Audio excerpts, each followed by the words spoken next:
नमस्कार भैया, हम हैं आर्यन गुप्ता। आज हमरा कान्हा रिकॉर्डिंग स्टूडियो में एगो बहुत ही अच्छा सिंगर यूपी से आयल बने। कहाँ से आए हो बाबू? देवरिया जिले सर। अरे टाइट बोलो। देवरिया जिला। क्या नाम है तुम्हारा? दिनेश। खाली दिनेश से नाम हो? रंगीला। हाँ, दिनेश रंगीला जी आए हैं देवरिया जिला से। साथ में कौन कौन आया है? वो हमारे फ्रेंड और मेरे वाइफ जी। अच्छा, आपके फ्रेंड हैं जी? अच्छा अच्छा अच्छा, बहुत अच्छी बात है। और मेरी वाइफ है। अच्छा, आपकी वाइफ। तो हम कहाँ कह रहे हैं हमारी वाइफ है। तो आज हमारे कान्हा रिकॉर्डिंग स्टूडियो में दिनेश जी आपका स्वागत है। ठीक है जी सर। क्या गाइएगा आप? क्या किस मतलब कैसे आपको मतलब दिमाग में आया कि हमको कान्हा रिकॉर्डिंग स्टूडियो में जाना चाहिए? सर हमको बहुत आपका रिकॉर्ड देख रहे थे बहुत पहले, 8-10 साल पहले। अच्छा अच्छा, ब्रास बैंड में जैसे रहते थे। अच्छा अच्छा। उसके बाद मैं कीर्तन वगैरह गाते थे। उसके बाद मेरा शादी हो गया। उसके बाद मतलब छोड़ दिए थे। उसके बाद लोग कहने लगे मतलब आप जाइए रिकॉर्ड गाना कराइए हमको, यानी कि गांव जवार पूरा मतलब सपोर्ट दे रहे थे। मैं आपका जब देखा रिकॉर्ड तो मुझे बहुत अच्छा लगा। बहुत बहुत धन्यवाद कि मतलब हमको कान्हा स्टूडियो में। ठीक है, तो अभी तुमसे एक हम मतलब सॉन्ग गवाएंगे। गाया हुआ सॉन्ग है पवन सिंह का, चोली मटकल प्राण। सिर्फ आवाज टेस्ट करने के लिए तुम्हारा ये मतलब हम रिकॉर्ड सॉन्ग तुमसे गवा रहे हैं जी। ठीक है, तो कोई भी गाना गवाइए सर, हिंदी गाना गवाइए। एकदम गवाएंगे, एकदम गवाएंगे। हिंदियों गवाएंगे, भोजपुरियों गवाएंगे, बंगालियों गवाएंगे। ठीक है, तो गाओ तो बाबू ऐसे सादा। हर जान मारे लगी गवाए गोरी, अरे बिंदिया लगे लालीला, चोलिया में अटकल परान है रहनी तोहरा, चोलिया में अटकल परान। जन मारे ललका लहंगवाए गोरी, बिंदिया करेला लीला। बिंदिया को ऊपर ले जाओ। बिंदिया करेला लीला, चोलिया बिंदिया करेला नहीं, बिंदिया शोभेला लीला, चोलिया में अटकल परान। म्यूजिक ट्रैक तोहरा। जी सर, म्यूजिक ट्रैक चालू कर रहे हैं। ठीक है, डर डर डा डा डा डा ना ना ना।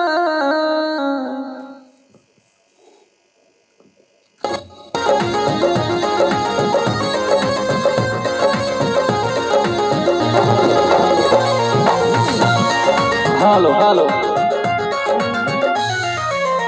जान मारे तो हरी लहंगवाए गोरी। यहाँ रुकना है, ठीक है? तब तक चुप रहना। हाँ, जान मारे तो हरी लहंगवाए गोरी, बिंदिया शोभेला लीला, चोलिए में अटकल परान, ए रानी सुना, चोलिए में अटकल परान, चोलिए में अटकल परान, ए रानी सुना, चोलिए में अटकल परान। ठीक है, जिस तरह हम गाए उसी तरह सेम गाओ। ठीक है। मतलब बड़ी पिटाई वाला है कान्हा स्टूडियो में। वो तो सर पता है।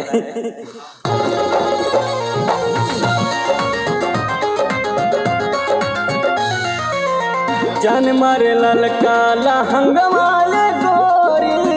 बहुत अच्छा।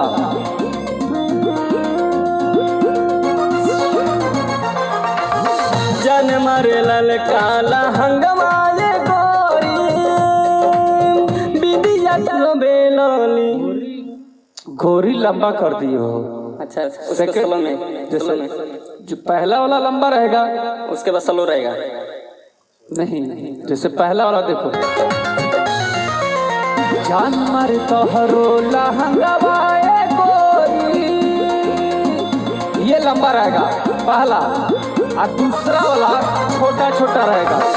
जान मारे तोहरो लहंगवाए गोरी, बिंदिया शोभेला लीला, चोलिए में अटकल परान, ए रानी सुना, चोलिए में अटकल परान, चोलिए चोलिए में अटकल परान, ए रानी सुना चोलिए में अटकल परान। ठीक है, दूसरा वाला छोटा छोटा रहेगा। जान मारे तोहरो लहंगवाए गोरी, लीला सुभेला लीला। ठीक है, चोलिया में अटकल परान, ठीक है, ए रानी तोहरा चोलिया में अटकल परान। ठीक है, आओ।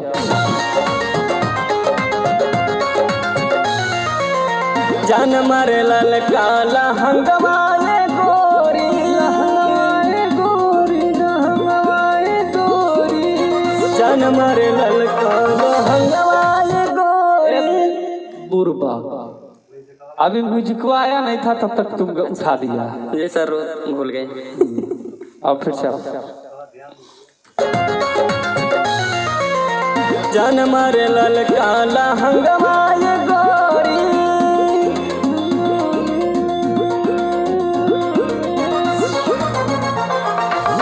जान मारे लाल काला हंगवाए गोरी, बिदिया सभेला लीला।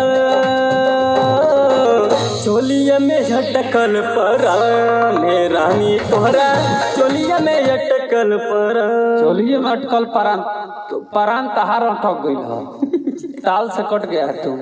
थोड़ा सा मिस्टेक हुआ था, थोड़ा हमको सा पता ही है, पता है ना, वो तो सुधर जाएगा। हाँ, रिदम कट गया है। जी फिर से गाओ। ना रे ना रे ना रे ना ना ना रे ना म्यूजिक रे चालू ना। कीजिए। जान मारे लाल काला हंगवाए गोरी, लगेला पोका। वहाँ तो तुरंत था ना। ठीक है ठीक है। शुरू से पहले लंबा। जान मारे लाल काला हंगवाए गोरी, लहंगवाए गोरी, लहंगवाए गोरी। जान मारे लाल काला हंगवाए गोरी, बिदिया सभेला लीला।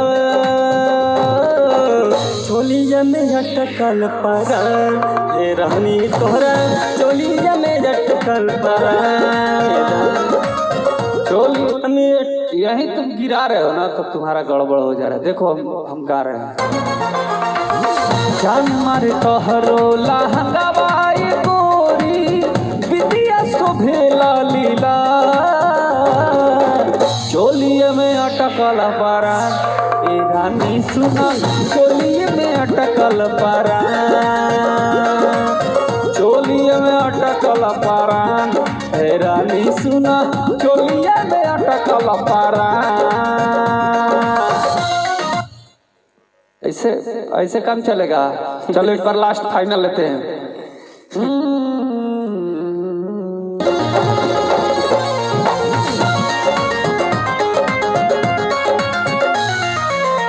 जान मारे लाल काला हंगवाए गोरी, लहंगवाए गोरी, लहंगवाए गोरी।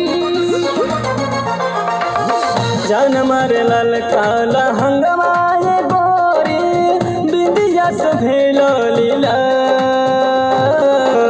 चोलिया में अटकल परान, हे रानी तोहरा चोलिया में अटकल परान। चोलिया में अटकल परान, हे रानी तोहरा चोलिया में अटकल परान। बहुत अच्छा। क्या नाम बताया था? दिनेश रंगीला। तो ये थे हमारे दिनेश रंगीला जी, जो उत्तर प्रदेश देवरिया जिला से आए हैं। और बहुत सुंदर आवाज है, बहुत अच्छा ताल में गा रहे हैं। थोड़ा बहुत डर है ना जी, डर लग रहा है? नहीं सर, डर तो नहीं लग रहा है, लेकिन पहली बार आए हो, थोड़ा सा इधर उधर तो होगा ही। पहली बार आया, थोड़ा सा इधर उधर कर रहा है। दूसरी बार आएगा तो इधर उधर नहीं करेगा। वो तो सर हमको बस अब समझ गए। गांव में इन्हें रन कर लो। क्या सर? गांव में इधर उधर नहीं ना करता है। नहीं सर, मैडम जी जे बाड़ी लगे। तो ये हमारे सिंगर थे दिनेश रंगीला जी, जो बहुत अच्छा गा रहे हैं। आगे इनका एक एल्बम तुरंत आएगा कान्हा म्यूजिक से। तब तक के लिए आप लोग कमेंट बॉक्स में बताइए कि हमारे सिंगर कैसा गा रहे हैं, और इनको ज़्यादा से ज़्यादा शेयर कीजिए ताकि यह आगे बढ़े। बहुत ही गरीब परिवार से है, आपका प्यार मिलेगा तो आगे बढ़ जाएंगे। ये भी एक दिन खेसारी लाल हो जाएंगे। ठीक है, कुछ कह रही हैं? कुछ ऐसे ऐसे बोली, कुछ कह रही थी? अच्छा है, आपका सपोर्ट है ना? थोड़ा दिखा, आपका सपोर्ट है ना? सर उन्हीं का सब सपोर्ट है। आप चाहती हैं सिंगर बने?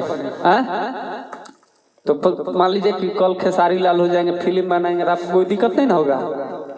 हीरोइन के साथ अगर गाना बजाना करे कोई दिक्कत नहीं पड़ेगा, आपका सपोर्ट है। बहुत अच्छी बात है, इनके मैडम जी का फुल सपोर्ट है। ये कह रही है कि कल के डेट में अगर खेसारी लाल जी की तरह हिट कर जाएंगे तो फिल्म करेंगे, काजल राघवानी, अक्षरा सिंह के साथ मतलब किसी भी तरह का फिल्म करेंगे, इनको कोई दिक्कत नहीं। बहुत अच्छी बात है, इतना ही सपोर्ट अगर सबको मिले तो मजा आ जाए। हमको नहीं मिलता है